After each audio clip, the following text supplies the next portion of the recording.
আল্লাহ সুবহানাহু ওয়া তাআলা আমাদের জন্য 12টি মাস দান করেছেন। এই 12টি মাসের মধ্যে মুবারক মুতাবাররক পূর্ণ 4টি মাস। কয়টি মাস? 4টি মাস, শ্রেষ্ঠতম 4টি মাস আল্লাহ রাব্বুল আলামিন আমাদের জন্য দান করছেন। এক নম্বর হচ্ছে মুহররম, দ্বিতীয় নম্বর হচ্ছে রজব, তৃতীয় নম্বর হচ্ছে জিলকদ, চতুর্থ নম্বর হচ্ছে জিলহজ। এই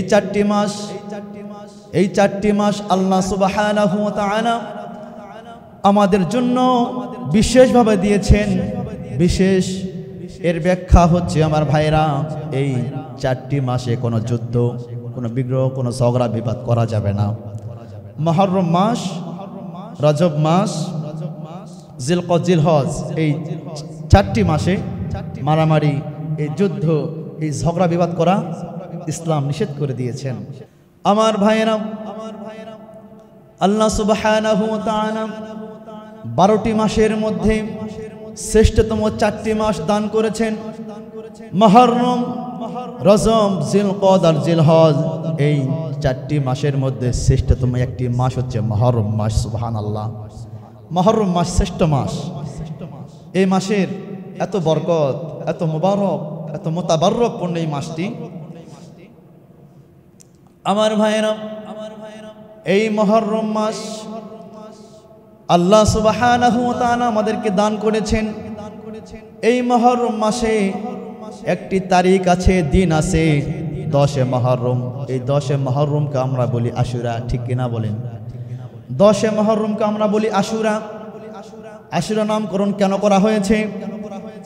মুহররম মাসের 10 তারিখে 10 মুহররমকে আমরা বলে থাকি আশুরা। এই আশুরার দিনে মুফাসসিরিন ইকরামরা, মুহাদ্দিসিন ইকরামরা তারা বলেছেন যে 10 মুহররমে এই দিনে বিশেষ করে 10টি পয়গম্বরের অলৌকিক আশ্চর্য ঘটনা ঘটে গিয়েছে। এই পৃথিবীতে 10টি ঘটনা ঘটে গিয়েছে, আরো অসংখ্য ঘটনা ঘটেছে, কিন্তু বিশেষ করে খাস করে 10টি ঘটনা ঘটার কারণে এই 10 তারিখে আমরা আশুরা বলে চিনি।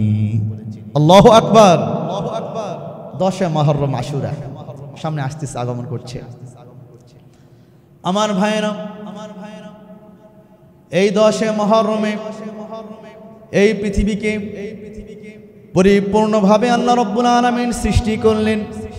এই 10 মুহররমে আল্লাহ সুবহানাহু ওয়া তাআলা জান্নাত সৃষ্টি করলেন। এই 10 মুহররমে আল্লাহ রাব্বুল আলামিন আদম আলাইহিস সালাতু ওয়াস সালাম এবং আদম আলাইহিস সালাতু ওয়াস সালামকে জান্নাতের মধ্যে আল্লাহ রাব্বুল আলামিন ঢুকাইয়া দিলেন। সুবহানাল্লাহ।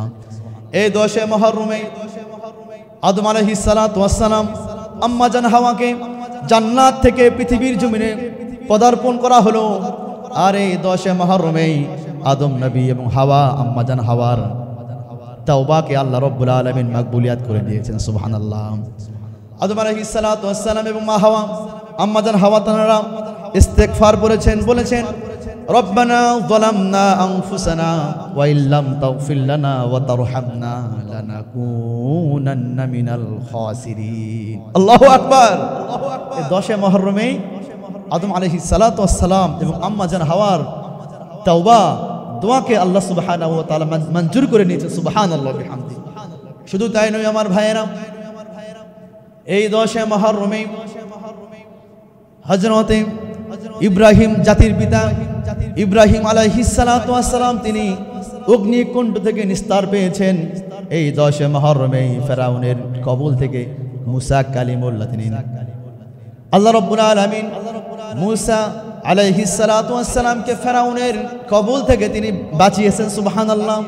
এই দিনটি ছিল 10 মুহররমে। এরকম অসংখ্য অগণিত ঘটনা ঘটেছে 10 মুহররমে। শুধু তাই নয়, এই 10 মুহররমে এই দিনে হযরত ঈসা আলাইহিস সালাতু ওয়াস সালাম পৃথিবীতে আগমন করবেন। এবং এই 10 মুহররম শুক্রবার দিনে, জুমার দিনেই কিয়ামত সংগঠিত হবে। হযরত ইসরাফিল আলাইহিস সালাতু ওয়াস সালাম তার বাঁশিতে, তার সিংহার মধ্যে ফুৎকার দিয়ে কিয়ামত সংগঠিত করায় দিবে। সুবহানাল্লাহ। 10 মুহররম। আমার ভাইয়েরা, এই 10 মুহররমে কিছু আমল আছে।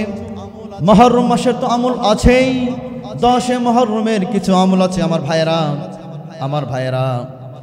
আশুরার রোজা আছে। আমার নবীজি মুহাম্মাদুর রাসূলুল্লাহ সাল্লাল্লাহু আলাইহি ওয়াসাল্লাম তিনি বলেছেন, আশুরার রোজা যদি কেউ রাখে আল্লাহ রাব্বুল আলামিন 1 বছরের সমস্ত গুনাহ আল্লাহ রাব্বুল আলামিন ক্ষমা করে দিবেন। সুবহানাল্লাহ। মুহররম রোজা কয়টা?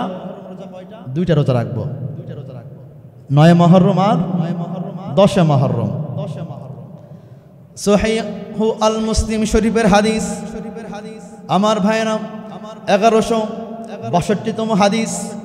আমার নবীজি মুহাম্মাদুর রাসূলুল্লাহ সাল্লাল্লাহু আলাইহি ওয়াসাল্লাম তিনি বলেছেন, সিয়ামু ইয়াউমি আশুরা আহতাসিবু আলাল্লাহি আইয়ুকাফিরাস সানাতাল্লাতী ক্বাবলা। আমার নবীজি মুহাম্মাদুর রাসূলুল্লাহ সাল্লাল্লাহু আলাইহি ওয়াসাল্লাম তিনি বলেছেন, আশা করি আল্লাহ তাআলা এই রোজার বিনিময়ে, এই সাওমের বিনিময়ে আল্লাহ রাব্বুল আলামিন বিগত 1 বছরের সমস্ত গুনাহগুলোকে আল্লাহ রাব্বুল আলামিন ক্ষমা করে দিবেন, মাফ করে দিবেন। সুবহানাল্লাহ।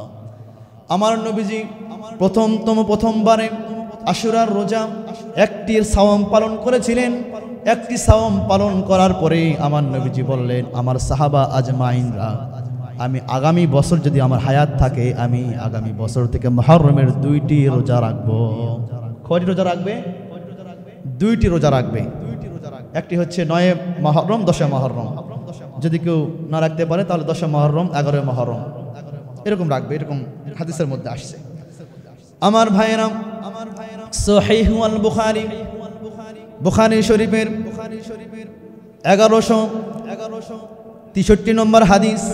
আমার নবীজি সুস্পষ্ট ভাষায় আমার নবীজি তিনি বলেছেন, ইরশাদ করেছেন, আফদালুস সিয়াম বাদা রমাদান সিয়ামি শাহরুল্লাহিল মুহাররম। রমাদানুল মুবারক মাসের পরেই শ্রেষ্ঠতম রোজা, রমাদান মুবারক মাসের রোজার পরেই শ্রেষ্ঠতম রোজা হচ্ছে মুহররমের রোজা। সুবহানাল্লাহ। এই মুহররমের রোজা আমরা রাখবো বলে ইনশাআল্লাহ। আপনারা বাসায় গিয়ে স্ত্রীদেরকে বলবেন, মাদেরকে বলবেন, মেয়েদেরকে বলবেন যে 10 মুহররমের জন্য 2টি রোজা রাখবে নফল হিসাবে বলে ইনশাআল্লাহ। 9 মুহররম আর 10 মুহররম আমরা রোজা রাখবো ইনশাআল্লাহ। আল্লাহ সুবহানাহু ওয়া তাআলা আমাদের এই রোজাগুলোকে কবুল আর মঞ্জুর করে করি, আল্লাহুম্মা আমিন। আমার ভাইয়েরা, আল্লাহ সুবহানাহু ওয়া তাআলা এই 10 মুহররমে হযরত আদি পিতা আব্বাজান আদম আলাইহিস সালাতু ওয়াস সালামকে সৃষ্টি করে জান্নাতের মধ্যে পাঠিয়ে দিলেন। আদম আলাইহিস সালাতু ওয়াস সালাম জান্নাতের মধ্যে চলে গেল। আদম আলাইহিস সালাতু ওয়াস সালামের একা একা ভালো লাগে না, এই জন্য আম্মাজান হাওয়াকে দিয়ে দিলেন। সুবহানাল্লাহ। সহপাঠী হিসাবে আম্মাজান হাওয়াকে দিয়ে দিলেন আল্লাহ সুবহানাহু ওয়া তাআলা। এরপরে আম্মাজান আদম আলাইহিস সালাতু ওয়াস সালাম এবং আম্মাজান হাওয়া দিনারা বসবাস করতে শুরু করে দিলেন। আল্লাহ সুবহানাহু ওয়া তাআলা বললেন, হে আদম হাওয়া, তোমরা শুনে রাখো, এই গন্ধব নামে এই ফলের এই বৃক্ষের ধারে কাছেও যাওয়া যাবে না, যাওয়া যাবে না, নিষেধ করে দিলেন। আদম আলাইহিস সালাতু ওয়াস সালাম এবং হাওয়া বসবাস করছেন। ইন দা মিন টাইম, কিছুদিন পরে ইবলিস শয়তান সে তো উম্মতদের, আল্লাহর বান্দাদেরকে পথভ্রষ্ট করে জাহান্নামে নিয়ে যাওয়ার জন্য আল্লাহ রাব্বুল আলামিনের কাছ থেকে অনুমতি চেয়েছেন। অনুমতি আল্লাহ রাব্বুল আলামিন দিয়েছেন। আমার ভাইরা, আম্মাজান হাওয়া গন্ধব ফল গ্রহণ করলেন। গন্ধব ফল গ্রহণ করার পরে আমার ভাইরা যখন জান্নাতি পোশাকগুলো খুলে যেতে শুরু করে দিল, আমার ভাইরা বন্ধুগণ, অনেক আলেমরা তারা ব্যাখ্যা করে থাকেন আদম আলাইহিস সালাতু ওয়াস সালাম জান্নাতের মধ্যে ভুল করছেন। বলে কি বলে না? এরকম আছে? অনেকে কিন্তু বলে যে আদম নবী জান্নাতের মধ্যে ভুল করছে, এই গন্ধ ফল খাইছে বা ভুল করছে, বলে কি বলে না? কিন্তু আমার ভাইয়েরা, আকিদাতুত তাহাবীর মধ্যে এসেছে, আকিদাতুত তাহাবী কিতাবটি আমি সালসিনা দারুস সুন্নাত আলিয়া মাদ্রাসায় পড়েছি, ফাজল ক্লাসে পড়ানো হয় আকিদাতুত তাহাবী। এই কিতাবের মধ্যে এসেছে কুল্লুল আম্বিয়া মাসুমুন, কুল্লুন প্রত্যেক আম্বিয়া আলাইহিস সালাতু ওয়াস সালাম সমস্ত নবীগুণ সমস্ত রাসূলগুণ মাসুম, তারা নিষ্পাপ।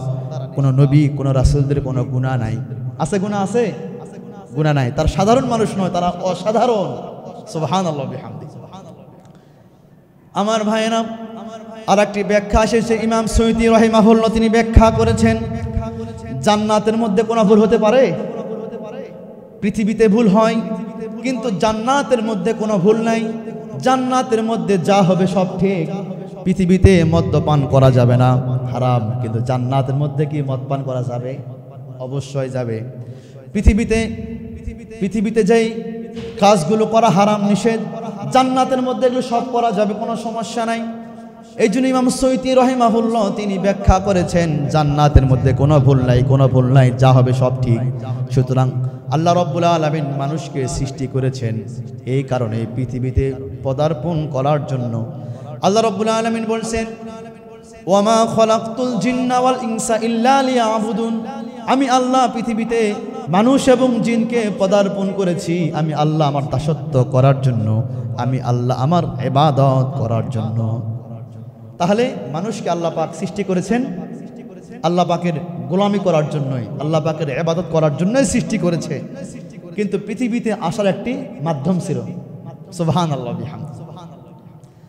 আমার ভাইয়েরা, আদম আলাইহিস সালাতু ওয়াস সালাম এবং আম্মা জান হাওয়া যখন গন্ধফল গ্রহণ করলেন, গ্রহণ করার পরে আদম আলাইহিস সালাতু ওয়াস সালাম এবং হাওয়া, আম্মা জান হাওয়া যখন পৃথিবীতে যখন তাদের পরনের জান্নাতে পোশাকগুলো খুলে যেতে শুরু করে দিল, সমস্ত পা থেকে মাথা পর্যন্ত সমস্ত পোশাকগুলি খুলে গেল। আদম আলাইহিস সালাতু ওয়াস সালাম তার শরম ঢাকার জন্য, লজ্জা স্থানকে ঢাকার জন্য জান্নাতের মধ্যে সমস্ত বৃক্ষকে বললেন, এই বৃক্ষরা আমি এবং আমার আহলি আমার স্ত্রীর শরম লজ্জা স্থান ঢাকার জন্য তোমরা একটু সাহায্য করো, তোমাদের বৃক্ষ থেকে তোমরা একটু পাতা দাও, আমি আমার লজ্জা স্থান আমার স্ত্রীর লজ্জা স্থান শরম যেন ঢাকতে পারি। জান্নাতের মধ্যে কোটি কোটি বৃক্ষ আছে, একটি বৃক্ষ রাজি হলো না তার পাতা দেওয়ার জন্য। শেষ পর্যায়ে আদম আলাইহিস সালাতু ওয়াস সালাম তিনি জৈতুন গাছকে গিয়ে বললেন, ওহে জৈতুন গাছ, তুমিও আল্লাহর সৃষ্টি আমিও আল্লাহর সৃষ্টি, আজকে আমি বিপদের মধ্যে পড়ে গিয়েছি, ওই জৈতুন গাছ আমার শরম ঢাকার জন্য, আমার স্ত্রীর লজ্জা স্থান ঢাকার জন্য আমাকে একটু সাহায্য করো। জৈতুন গাছ, তোমার বৃক্ষ থেকে আমাকে কয়েকটা পাতা দাও, আমি আমার এবং আমার স্ত্রীর লজ্জা স্থান আমরা ঢাকবো। জৈতুন গাছ বললেন, এ আদম নবী সাফিউল্লাহ, আপনার যত ইচ্ছা আপনি, আমি জৈতুন গাছ থেকে আপনি যত পাতা আপনার দরকার, ডাল দরকার নিয়ে নেন, কোনো সমস্যা নাই। আদম আলাইহিস সালাতু ওয়াস সালাম সেখান থেকে একটি ডাল ভেঙে নিলেন জৈতুন গাছ থেকে। সুবহানাল্লাহ। জান্নাতে জৈতুন গাছের একটি ডাল ভেঙে নিলেন। সুবহানাল্লাহ। ভেঙে নেওয়ার পরে আদম আলাইহিস সালাতু ওয়াস সালাম তিনটি পাতা ছেড়ে লজ্জাস্থান ঢেকলেন, শরমগুলি ঢেকে ফেললেন এবং আম্মা জান হাওয়াকে 5টি পাতা দিয়ে দিলেন। সুবহানাল্লাহ। 5টি পাতা দিয়ে শরমগুলি ঢেকে ফেললেন। সুবহানাল্লাহ। আদম আলাইহিস সালাতু ওয়াস সালাম জৈতুনের ডাল নিয়ে পৃথিবীতে চলে আসলেন। সুবহানাল্লাহ। আসার পরে তওবা করতেছেন, রব্বানা যালামনা আনফুসানা ওয়া ইল্লাম তাগফির লানা ওয়া তারহামনা লানাকুনান্না মিনাল খাসিরিন। ইয়া আল্লাহ, আমি আমার নফসের প্রতি জুলুম করেছি, আল্লাহ আমাকে ক্ষমা করে দেন, মাফ করে দেন। সুবহানাল্লাহ। আর সেখান থেকেই শুরু হয়েছে আমরা যারা বান্দা আছে, আমরা যারা উম্মত আছি, আমরা ভুল করলে আল্লাহর কাছে ইস্তেগফার করে ক্ষমা চাই, ঠিক কিনা বলেন? আদম আলাইহিস সালাতু ওয়াস সালাম যদি ওই সিস্টেম যদি না আনতেন, আমাদের ক্ষমা চাওয়ার কোনো মাধ্যম কি থাকতো? আমাদের কোনো মাধ্যম থাকতো না। আদম আলাইহিস সালাতু ওয়াস সালাম তিনি, ওটা হচ্ছে উলামা ইকরামরা বলেছে এটা হচ্ছে উম্মতদের জন্য শিক্ষা। সুবহানাল্লাহ বিহামদি। এটা কি যারা উম্মত আছে উম্মতদের জন্য এটা কি শিক্ষা, এটা ভুল নয়। অনেকে বলে ভুল, এটা ভুল বলা যাবে না, এটা হচ্ছে শিক্ষা, উম্মতদের জন্য এটা শিক্ষা। সুবহানাল্লাহ বিহামদি। আমার ভাইরা, 10 মুহররমে তাওবা কবুল হয়ে গেল। হযরত মুসা আলাইহিস সালাতু ওয়াস সালাম, মুসা আলাইহিস সালাতু ওয়াস সালাম তিনি এই 10 মুহররমে তিনি ফেরাউনের কবল থেকে নিস্তার পাইলেন। আমার ভাইরা, মুসা আলাইহিস সালাতু ওয়াস সালামের কাছে যে লাঠি দেওয়া হয়েছে, এই লাঠিটি তার শ্বশুর থেকে মুসা নবী পেয়েছে। সুবহানাল্লাহ। মুসা নবীর শ্বশুরের নাম কি? হযরত শুআইব আলাইহিস সালাতু ওয়াস সালাম। সুবহানাল্লাহ বিহামদি। এই শুআইব আলাইহিস সালাতু ওয়াস সালাম মুসা নবীকে ওই লাঠিটি জামাতা হিসাবে হাদিয়া দিয়েছেন। সুবহানাল্লাহ বিহামদি। শুআইব আলাইহিস সালাতু ওয়াস সালাম কোথায় পেলেন ওই লাঠিটি? শুআইব আলাইহিস সালাতু ওয়াস সালাম তিনি বলেছেন, এই লাঠিটি আমি বংশীয়ভাবে পর্যায়ক্রমে, এই লাঠিটি আদম নবী সাফিউল্লাহ জান্নাত থেকে নিয়ে এসেছিল। এই লাঠি আমি বংশীয়ভাবে আমি এই লাঠিটি পেয়েছি, আর এই লাঠি আমি আমার জামাতা হযরত মুসাকে আমি দিয়ে দিলাম। সুবহানাল্লাহ, সুবহানাল্লাহ বিহামদি। এবং বলা হয়েছে আমার ভাইরা, এই লাঠি কোথায় আছে কেউ জানে না, এই লাঠি কোথায় আছে কেউ জানে না, কিন্তু কিতাবের মধ্যে এসেছে আমার নবীজি মুহাম্মদুর রাসূলুল্লাহ সাল্লাল্লাহু আলাইহি ওয়াসাল্লাম তিনি বলছেন, এই লাঠি ইমাম মাহদির কাছে আবার আসবে। সুবহানাল্লাহ। এই লাঠিটা হযরত ঈসা আলাইহিস সালাতু ওয়াস সালামের কাছে এই লাঠি চলে আসবে। সুবহানাল্লাহ, সুবহানাল্লাহ বিহামদি। এই লাঠি কিন্তু সমাপ্ত হয় নাই। বর্তমান সময়ে এই লাঠি, মুসা নবীর যে লাঠি ছিল, এটা কোথায় আছে কেউ জানে না। এই বিষয়ে কেউ মতানৈক্য করে নাই, কেউ কিছু বলে নাই, কিন্তু বলা হয়েছে এই লাঠি ইমাম মাহদির কাছে আসবে। এই লাঠি হযরত ঈসা রুহুল্লাহর কাছে এই লাঠি আসবে। সুবহানাল্লাহ বিহামদি। আমার ভাইয়েরা, মুসা আলাইহিস সালাতু ওয়াস সালাম 10 বছর ঘর জামাই ছিলেন। কয় বছর? 10 বছর তিনি শুআইব আলাইহিস সালাতু ওয়াস সালামের বাড়িতে ঘর জামাই ছিলেন। এই জন্য উলামায়ে কেরামরা বলে ঘর জামাই থাকা মুসা নবীর সুন্নাত। সুবহানাল্লাহ বলেন। ঘর জামাই থাকা কি? মুসা নবীর সুন্নাত। মুসা আলাইহিস সালাতু ওয়াস সালাম যখন বিবাহ করলেন, মোহর পরিশোধ করতে পারলেন না।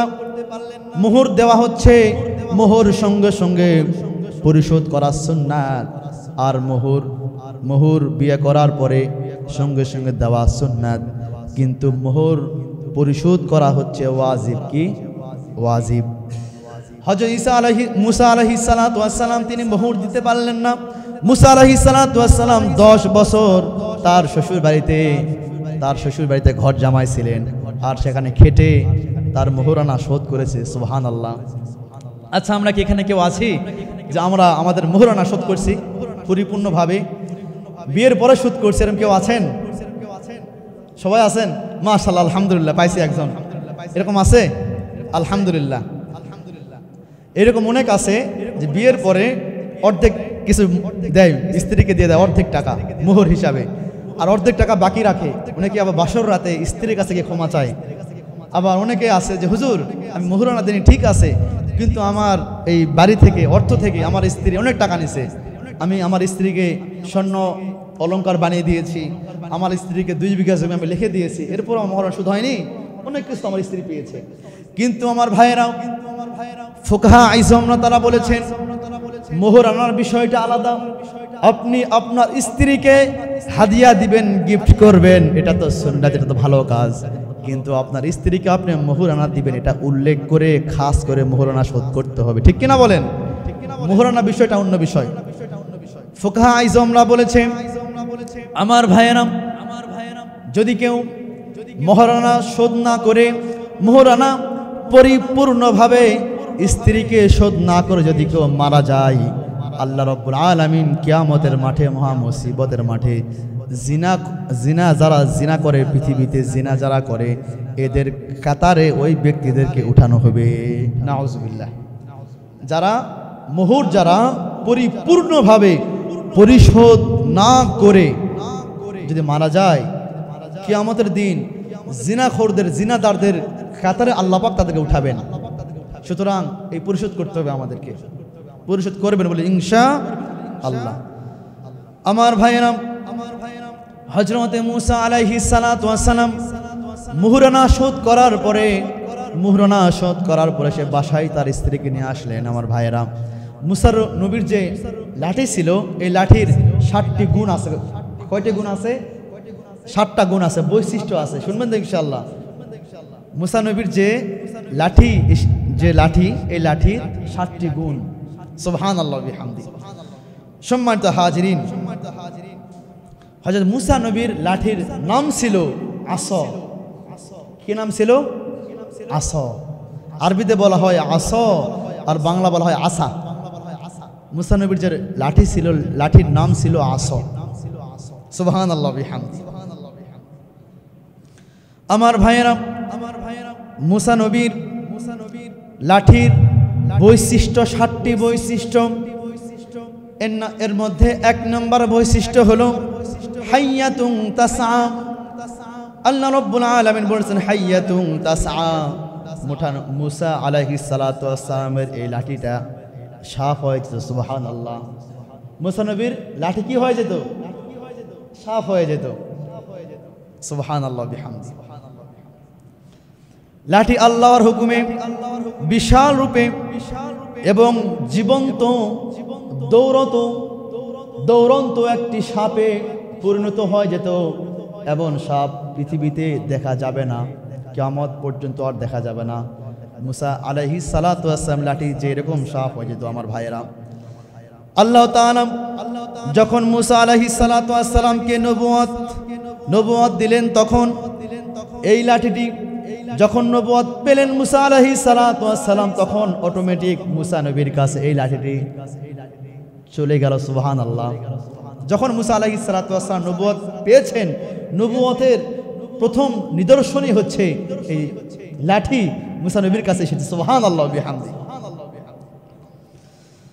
আমার ভাইনা, কুরআন আল কারীমের 20 নম্বর সূরা তাহার 20 নম্বর আয়াতে আল্লাহ সুবহানাহু ওয়া তাআলা তিনি বলছেন ফালকাহা ফাইদা হিয়া হাইয়াতুন তাসআ। আল্লাহু আকবার। হযরত মুসা আলাইহিস সালাতু ওয়াস সালাম লাঠি ফেললেন, যখন লাঠির এক জীবন্ত দৌড়ন্ত এক সাপে পরিণত হয়ে গেল। আল্লাহ রাব্বুল আলামিন যখন ফেরাউনের জাদুকররা যখন জাদু দেখাইলেন, তারা যখন বড় বড় সাপ উপস্থাপন করলেন, বাঘ সিংহগুলো যখন নিয়ে আসলেন, মুসা নবীকে আটকানোর জন্য যখন নিয়ে আসলেন, আল্লাহ সুবহানাহু ওয়া তাআলা তখন ওহী পাঠিয়ে দিলেন। আল্লাহ রাব্বুল আলামিন মুসাকে বললেন, মুসা তোমার হাতে যে লাঠিটা আছে, এই লাঠিটা জমিনের মধ্যে ছেড়ে দাও। সুবহানাল্লাহ। আর সঙ্গে সঙ্গে সেই লাঠিটি বড় একটি বিষধর সাপে পরিণত হয়ে গেল। সুবহানাল্লাহ বিহামদি। মুসা আলাইহিস সালাতু ওয়াস সালামের যে লাঠি সাপ হতে পারে, কিন্তু আমাদের যে হাতের লাঠি এটা কি সাপ হবে? সাপ হবে। এটা একটা মুজিজা। সুবহানাল্লাহ বিহামদি। 2 নম্বর হচ্ছে আমার ভাইয়েরা, লাঠি দিয়ে মুসা আলাইহিস সালাতু ওয়াস সালাম সমুদ্রকে বিভক্ত করে ফেলেছিলেন। সুবহানাল্লাহ বিহামদি। এই লাঠি দিয়ে মুসা আলাইহিস সালাতু ওয়াস সালামকে যে আল্লাহ পাক লাঠি দান করেছেন, এই লাঠি দিয়ে এই সমুদ্রকে বিভক্ত করে ফেলেছে। সুবহানাল্লাহ। রাস্তা সৃষ্টি হয়ে গেছে। সুবহানাল্লাহ বিহামদি। এটা একটা মুজিজা। আমার ভাইয়েরা, ফেরাউনের সৈন্য যখন ধাওয়া করলো মুসা আলাইহিস সালাতু ওয়াস সালামকে, তখন হযরত মুসা আলাইহিস সালাতু ওয়াস সালাম এর কাছে আল্লাহ রাব্বুল আলামিন ওহী নাজিল করলেন। কুরআন আল কারীমের 26 নম্বর সূরা শুআরার 63 নম্বর আয়াতে আল্লাহ সুবহানাহু ওয়া তাআলা বলছেন, তোমার লাঠি দিয়ে সমুদ্রকে আঘাত করো। তোমার সামনে যে নদী আছে, সমুদ্র আছে, হে মুসা, এই লাঠি দিয়ে তুমি সেখানে আঘাত করো। যখন মুসা আলাইহিস সালাতু ওয়াস সালাম আঘাত করলেন, সঙ্গে সঙ্গে রাস্তা হয়ে গেল। সুবহানাল্লাহ। আরে রাস্তা দিয়ে মুসা আলাইহিস সালাতু ওয়াস সালাম পার হয়ে চলে গেলেন। যখন এই নীল নদ পার হয়ে যখন অতিক্রম করে চলে গেলেন, তখন ওই মুসা আপনার হচ্ছে ফেরাউনের এই দলবল নিয়ে তারা যখনই মাঝপথ গেলেন, তখনই সঙ্গে সঙ্গে সেই সমুদ্রটা সমান হয়ে গেল। সুবহানাল্লাহ। আর কাফেররা, এই মুনাফিকরা, তারা হাবুডুবু খাতে শুরু করে দিলেন। আর ফেরাউন তখন কালিমা পড়তে লাগলেন যে এখন তো আমার সময় শেষ হয়ে গেছে, আমি একটু কালিমা পড়ি। যখনই ফেরাউন বলতে শুরু করলেন লা ইলাহা ইল্লাল্লাহু মুসা কালিমুল্লাহ, যখনই বলতে লাগলেন, তখন জিবরাইল আলাইহিস সালাতু ওয়াস সালাম এক থাবা কাদা নিয়ে ফেরাউনের মুখে নিক্ষেপ করে দিলেন। সুবহানাল্লাহ।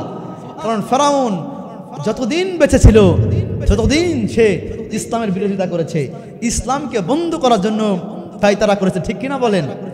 আর শেষ সময় আসে, মৃত্যুর আগে কালিমা পড়লে কি হয়ে যাবে?